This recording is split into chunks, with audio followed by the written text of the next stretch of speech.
আসসালামু আলাইকুম। আমি এখানে বেড়াতে আসছিলাম। এসে দেখি সবাই বড়শিতে মাছ ধরতেছে।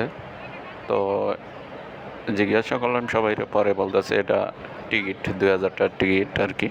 টিকিট দেয়া আর কি একজনের ৪ টাকা করে ছিপ নিয়ে আর কি মাছ ধরতেছে। তো পরিবেশটা অনেক সুন্দর। তো পুকুরের চারপাশেই অনেক মানুষ।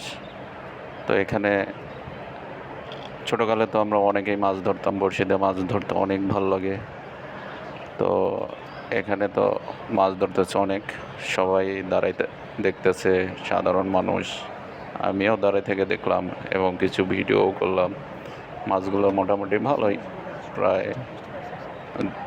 একজন মাছও পাইছে দেখলাম, সবাই উপভোগ করতেছে।